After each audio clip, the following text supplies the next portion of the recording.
The St. James Municipal Corporation says the physical assault incident involving a security guard and a female vendor at the Charles Gordon Market in Montego Bay, St. James last Friday is now a legal matter which will be finalized in court. Chairman of the corporation, Leroy Williams, yesterday led a meeting with representatives of Guardsman Limited. Mr. Williams says during the meeting, the Guardsman Limited representatives outlined that the security guard has been removed from duties relating to the St. James Municipal Corporation pending further investigations. He says reports of the incident were submitted by both Guardsman Limited and the security guard, while a written account of the altercation will be requested from the vendor. Mr. Williams says, as requested, a report on the matter has been submitted to the Ministry of Local Government. The vendor, Pauline Higgins, reported that she was beaten on her leg with a piece of board after she was slow in leaving the market as ordered by the security guard. The incident occurred sometime after 8 p.m. Praises are still rising for the police officers who responded to a shooting incident on Old Hope Road on Monday afternoon. Minister of National Security Dr. Horace Chang says the manner in which the officers engaged the gunmen was excellent police work. Cody and Barrett reports. The daylight shootout between police officers and 3 gunmen on Monday has left many individuals in shock. This as video footage of the ordeal make the rounds on social media. Despite some Jamaicans expressing concerns with police engaging gunmen in dense traffic, Security Minister Dr. Horace Chang says he is pleased with the efforts of the police. I think the police handle themselves extremely well. They're not putting no at risk. The people in line, but they know what they're doing. They're trained. That's what, those who have seen training are allowed to when you're almost, you're trained to shoot even in a hostage crisis. That's how well trained they are. Police Commissioner Major General Anthony Anderson said the force will be rolling out more quick response units in other urban areas across the country. General Anderson, who was speaking in the aftermath of Monday's police operation, which saw the killing of 2 gunmen in Kingston, praised the quick response unit, which is based on motorcycles. He said the effectiveness of units has been shown more than once in Montego Bay, where it was first launched, and also in Kingston. Anywhere that has a heavy traffic buildup, anywhere that you require mobility and agility, motorcycle-based policing is a good model, good basis for responding to those challenges once you have heavy traffic. And we'll be doing more of it in Kingston. We're looking at Spanish Town, we're looking at Maypen and other urban centers. So it's definitely a part of the planned capacity building and rollout exercise. General Anderson said the JCF has been working on building its capacity in the last 3 years and will continue. The whole build out of our intelligence capability, which is partially technology and also partially our human intelligence sources, which are, we have a wide network of these. And this has all come together to assist us to deliver better policing responses. The better responses in investigations, better cases going forward to the courts with not just witness evidence, but with scientific evidence. So all of that is just building the capacity of the organization. In the meantime, as at Sunday, May 9, more than 205 shootings have occurred in the corporate area alone. The number of murders island-wide up to last Sunday now stands at 484. 13 more people have died in comparison to the same period last year. Cody and Barrett, TVJ News. Education Minister Favour Williams is defending the comments she made 2 weeks ago regarding teacher performance. Speaking this morning on TVJ Smile Jamaica, the Education Minister said her comment was based on the findings of several reports by the National Education Inspectorate. Sandy Williams reports. Greater attention will be placed on educators in the classroom, a target set by the Ministry of Education in its ongoing drive to improve outcomes and efficiency. This following a comment made by the Education Minister Favour Williams at a recent post-sectorial press briefing. Mrs. Williams had said the education sector is not producing enough high-achieving students.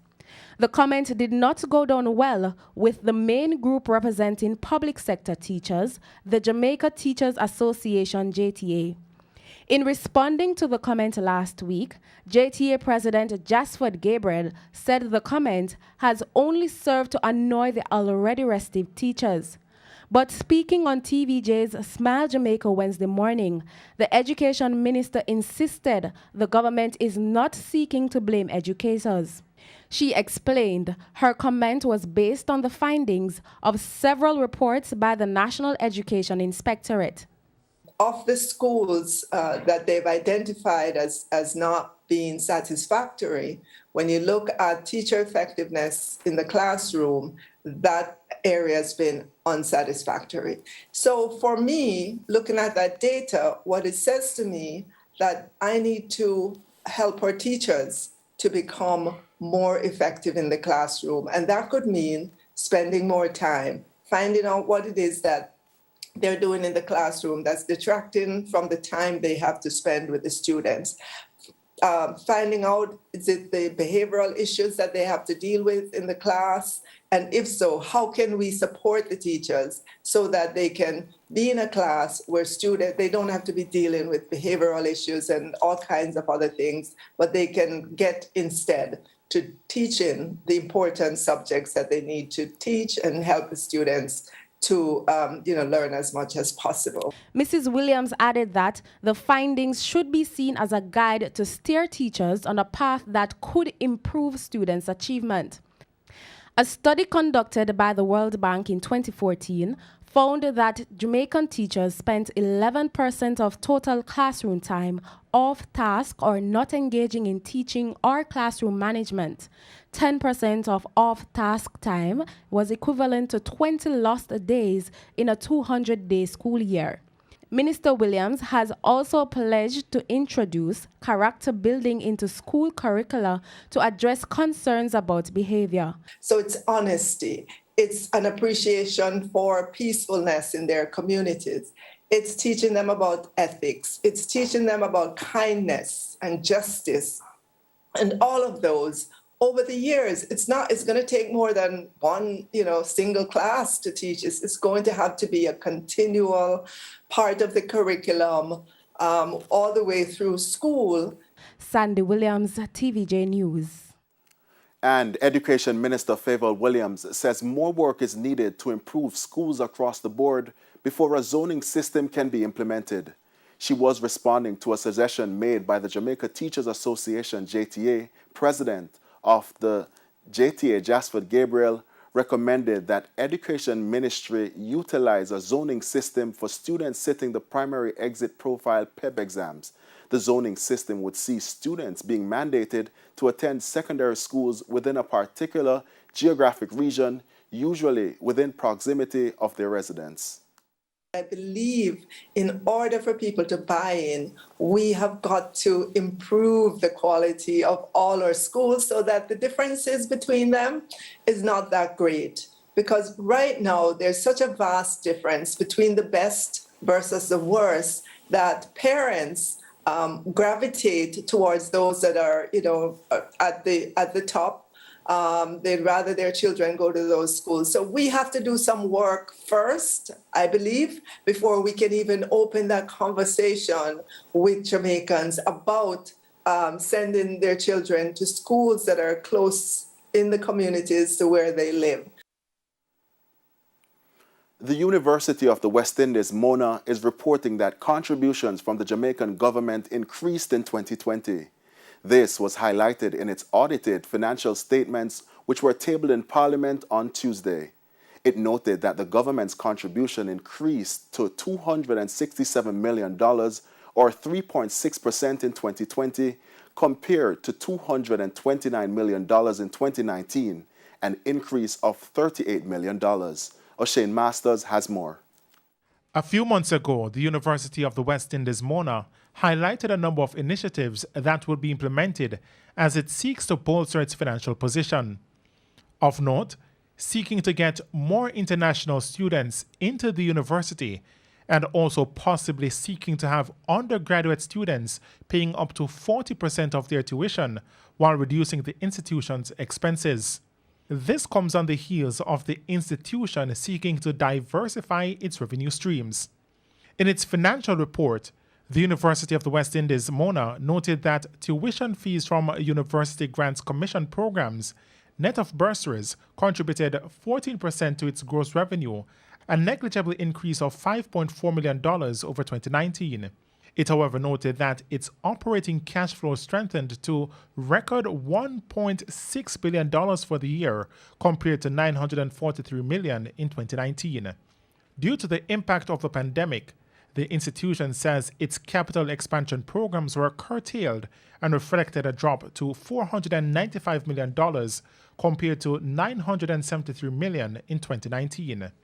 Meanwhile, campus bursar Catherine Park Thwaites noted that the institution's net working capital position declined by $356 million. However, the year ended in the positive with a cash equivalent balance of $1.4 billion compared to $729 million. She noted that the increase was due in part to the early receipt of government subventions. O'Shane Masters, TVJ News. And it's time now for a break, but stay with us. More stories when we return.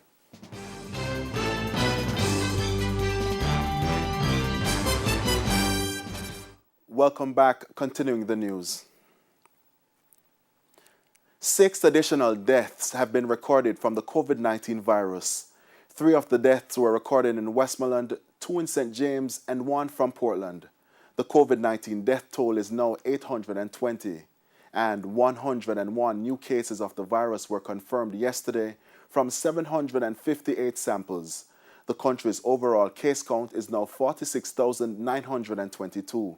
The country's COVID-19 positivity rate now stands at 12.8%. In the meantime, 175 persons are hospitalized with a respiratory illness. 14 are critically ill. There are now 23,121 active cases. Opposition spokesman on transport, Mikhail Phillips, is insisting that the public transportation in the country is in a worse shape today than it was 2 years ago. Mr. Phillips, who was making his contribution to the sectoral debate in Parliament last evening, said the transport sector is almost broken. We continue to endure the chaos. The lewdness continues, robot taxis continue, the playing of loud and vulgar music continues, the JUTC is not providing an efficient and modern bus system. And so, Madam Speaker, the public passenger transport system remains disorganized, dangerous, and demeaning. Turning specifically to the Jamaica Urban Transit Company, JUTC, Mr. Phillips says the bus company is in full decline. Heading for a catastrophic crash, which cannot be blamed on the pandemic, but rather on poor public transport policies and inept management. Madam Speaker, I have to ask a question. I have to ask whether it is the intention of the government to crash the JUTC. Mr. Phillips says the company's revenue as well as ridership are down. He argues that despite the performance of the bus company, the management remains in place. Higher prices for fuel, reduced hours to operate their taxis due to COVID-19, just some of the challenges being faced by taxi operators across the island. But some operators in Montego Bay, St. James, are calling on the government to offer some kind of assistance. O'Shane Masters has that story. Obey the COVID protocols. Carry 1 less passenger. The orders given by Prime Minister Andrew Holness to taxi operators as the government tries to contain the spread of the COVID-19 virus in the island. But while some of the operators are obeying the protocols, they are faced with another issue: less money in their pockets while their expenses have dramatically increased. Just last week, $3.06 was added to 87 and 90 gasoline. More than 6 weeks straight, the gas affect me. Me can't go 2 trips a day, me make 3, sometimes 3 trips a day. This can't work. We don't have nobody we talk to us as taxis, you know. We have tried, if we come together, but it don't work. Anything we say, nobody now listen to it. The profit margin is cut more than by 50% because most of the money you make is they go back to just buy petrol. They say it's unfair as they have gone almost 2 years without a fare increase, and the deplorable road conditions are costing them thousands on a daily basis. The taxi operators say they feel as if the government is not taking their plight into consideration. It can hard to survive because a lot of people are not traveling at the moment, and with this economical hardship and the increase of the petrol, it's running us out of business. We need to raise a fare. You get what I say? We need to raise a fare. Or if we not get a raise a fare, it has to go back down. If we follow this, we still have to go park with car. And we can't pay insurance, tax, nothing. In the meantime, they are calling for the reversal of a special consumption tax, SCT, on gas. Since 2019, there have been increased calls for the government to roll back the SCT on fuel, with calls from the National Council of Taxi Associations and COTA and opposition spokesman on energy, Philip Paulwell. The tax off the gas price on. Too much tax. O'Shane Masters, TVJ News. Residents on the border of Clarendon and Manchester are calling on the authorities to address an area just outside Scots Pass which they say could cost lives if not repaired. The calls come on the heels of a recent protest over poor road condition in the area. Road fatalities and crashes have been a major concern for the National Road Safety Council for years. It's argued that most crashes are caused by human error. But in other instances, poor road condition has been blamed. Dickie is a fruit vendor who operates a stall in an area known as Whitney Turn, just outside porous Manchester at the border of Clarendon. He argues that the area is slippery when wet. If it rains fall heavy, accident, I'll say one taxi crashes already. Repair work has begun on a section of the Scots Pass main road, which has been a sore point for motorists in the area. Member of Parliament for Clarendon Southwestern Lothan Cousins outlined some of the areas being worked on. From Whitney Turn through to Scots Pass, I am told that they are going to be patching some sections of Clarendon Park this morning, leading into Scots Pass as well. There's a very bad section close to Juicy Patties, and when you go around the corner at Scots Pass, so I understand that they're trying to sort out those areas to ensure that there is no disruption in the flow of traffic. The MP made mention of Whitney Turn, but he did not outline the scope of work to be done within the area. But it's hoped that resurfacing will be done. Dickie explained why it's important for the area to be addressed. Speed, sir. Regular speed. Regular speed. Mm-hmm. Sometimes 1 and 2 with speed, I don't know what's the road simple. And by the time you get this up, you just see cars are spin so. Sometimes them break that in a cup. But if resurfacing of what he describes as a deadly corner is not done, he offered a suggestion. There is just some sleep, I put a warning sign up there, simple road. As the rain fall, go caution. Anthony Lugg, TVJ News. And for the latest on the financial scene, here's Cody and Barrett with a Business Minute. The Business Minute, brought to you by... I'll never forget how it all started.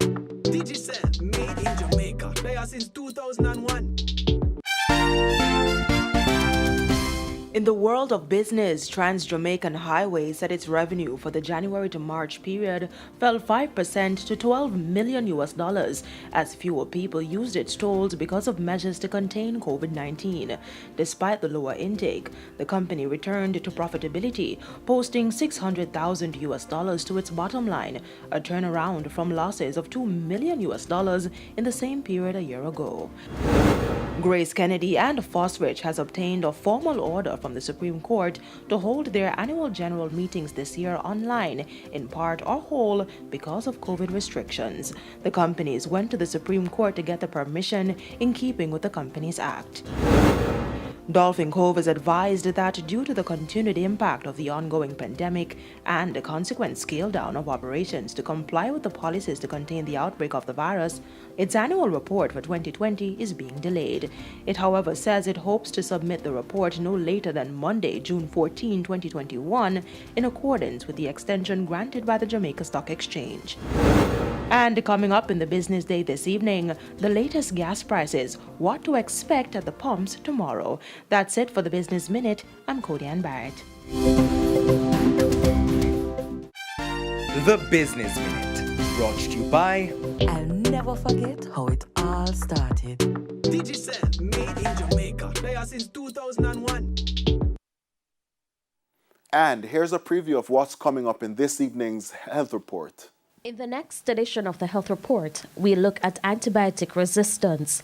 Say, for example, you have a urinary tract infection, and the prescription says that you ought to take it for 2 weeks. And you take it for a few days and the symptoms go away. And you're left with a situation where you do not, in fact, have any symptoms. But you have not killed the organism, and the organism stays there, and of course, become resistant to the situation. And as a result, you have to use other antibiotics that can overcome that level of resistance. So usually that bug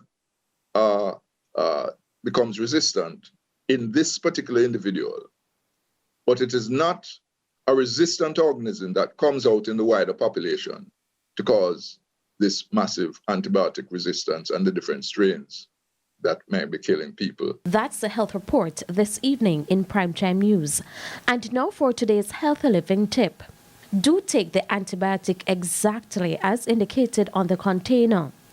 Do finish the prescription even if you begin to feel better. Don't skip doses, and don't share the prescription with anyone else.